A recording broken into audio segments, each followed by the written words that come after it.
No Evangelho de João, capítulo 8, versículo 58, o Senhor Jesus fez uma das maiores declarações já feitas. Ele disse: em verdade vos digo, antes que Abraão existisse, eu sou. Verdadeiramente, verdadeiramente, nos diz que o que se segue é fundamentalmente importante. E o que se segue é a afirmação de Cristo, é a afirmação de Cristo aqui, no que eu acabei de citar, as suas próprias palavras, de sua própria eternidade e divindade. Os judeus ouviram, nas palavras ditas por Jesus, a linguagem de Isaías capítulo 41, versículo 4, eu, o Senhor, o primeiro como o último, eu sou ele. Eles entenderam as reivindicações de Cristo e tentaram apedrejá-lo por blasfêmia. No século seguinte, muitos atiraram pedras nessas mesmas verdades.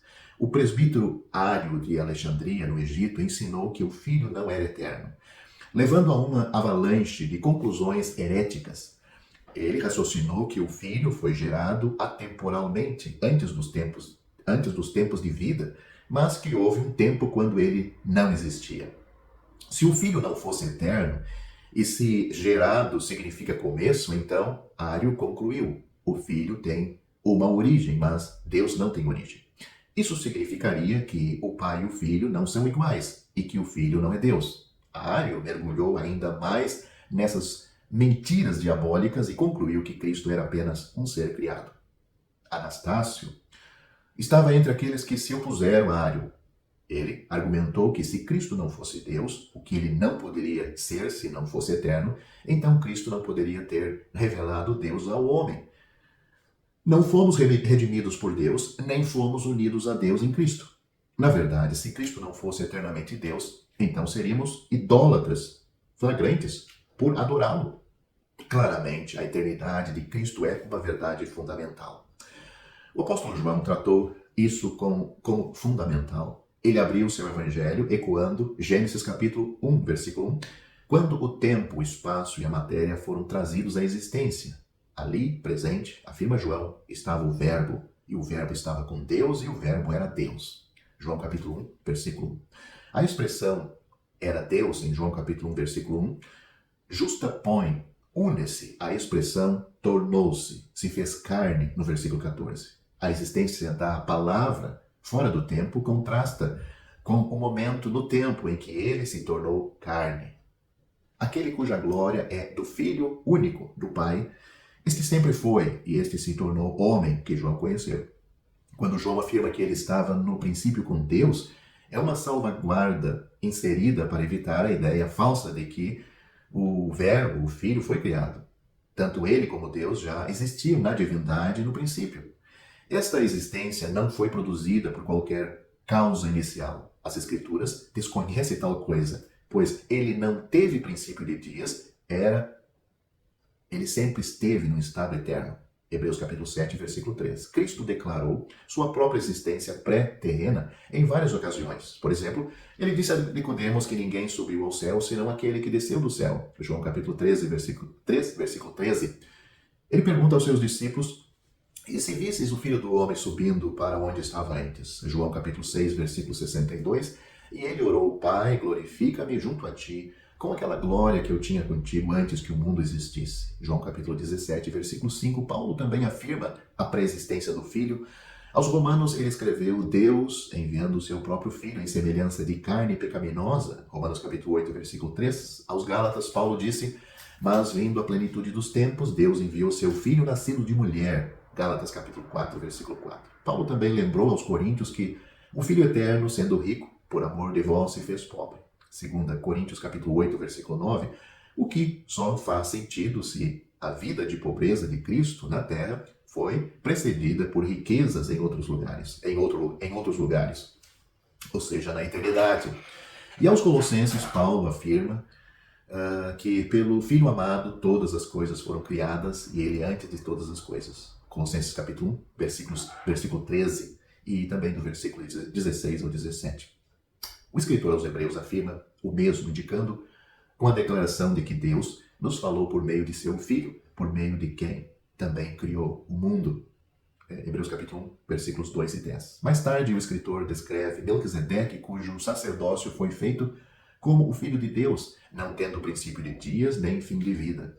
Hebreus capítulo 7, versículo 3. Cristo não foi feito como Melquisedeque, mas o sacerdócio contemporâneo de Abraão foi modelado segundo o que já era verdade para o Filho de Deus, sem começo nem fim. Muito mais poderia ser dito sobre esses e outros versículos que ensinam que Cristo é o eterno Filho de Deus. A primeira coisa que os opositores desta verdade de tão fácil compreensão encontrada na Bíblia fazem é tirar o leitor das traduções já existentes para levá-los aos tais originais gregos, que dizem eles até agora ninguém percebeu, mas que eles têm a chave da interpretação correta, mais evolutiva. E por trás da mão desse mágico tradutor fiel vem a sua doutrina diabólica, rastejando como uma serpente imortal. O apóstolo Paulo falou desses homens a Timóteo. Sabe, porém, isto, que nos últimos dias sobrevirão tempos trabalhosos, porque haverá homens amantes de si mesmos, tendo aparência de piedade, mas negando a eficácia dela.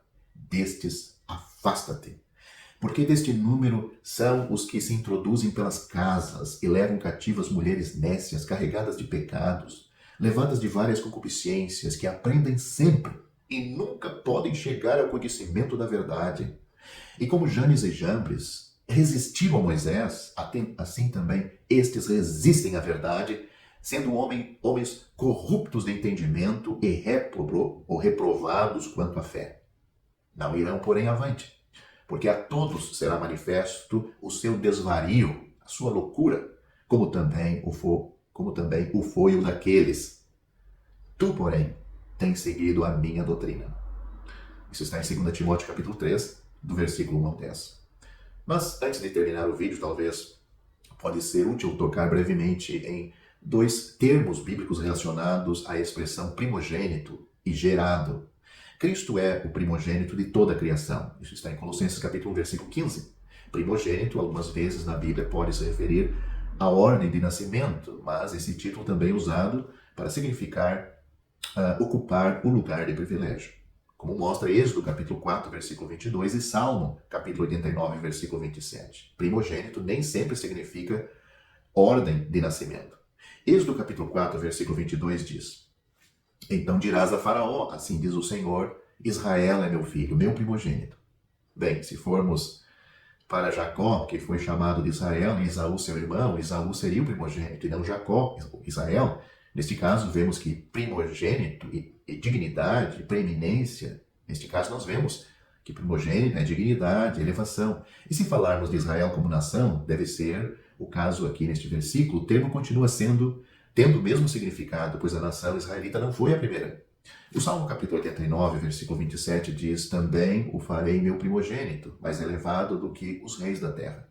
Estas palavras do Senhor Deus se referem a Davi, mas ele era o mais novo dos filhos de Jessé. Portanto, o primogênito aqui também tem o sentido de preeminência, honra, dignidade. Não está ligado ao tempo, mas sim à sua posição de dignidade ocupada.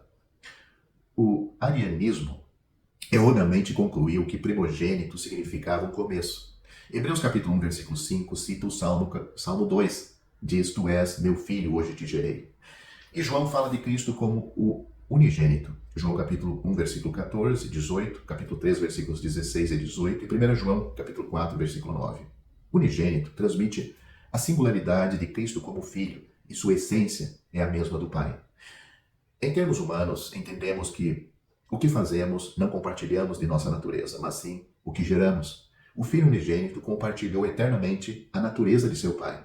Devemos lembrar que os relacionamentos humanos, pai-filho, são uma imagem perfeita do arquetipo, o perpétuo e divino relacionamento filho-pai-Deus, ou pai-filho-Deus. Seria um retrocesso interpretar a filiação de Cristo com base nos limites paralelo humano. Se negarmos a filiação eterna de Cristo, perdemos nossa medida do amor divino. A força de uma passagem como João capítulo 3, versículo 16, deriva do relacionamento único de Cristo com o Pai. Ele não se tornou o Filho de Deus por ser dado ao mundo. Ele foi dado como Filho de Deus. A primeira coisa que temos de ver no assunto da nossa salvação é que o Senhor Jesus Cristo é Deus. Se Jesus de Nazaré não fosse Deus, ele não estaria qualificado de levar nossos pecados de maneira justa. Jesus de Nazaré era Deus. Ele é o próprio Deus contra quem pecamos. Nosso Deus desceu à terra pessoalmente e tomou nossos pecados. Podemos dizer que somente Deus pode levar o pecado do homem. Nunca considere o Senhor Jesus como uma terceira pessoa vindo para sofrer uma morte substituta. Não pense que Deus seja uma parte, nós a outra parte e o Senhor Jesus a terceira parte. A Bíblia nunca considera o Senhor Jesus como uma terceira parte na obra da salvação. Pelo contrário, ela o considera como a primeira, pois ele é Deus. Quem nós pecamos e quem morreu por nós para nos salvar.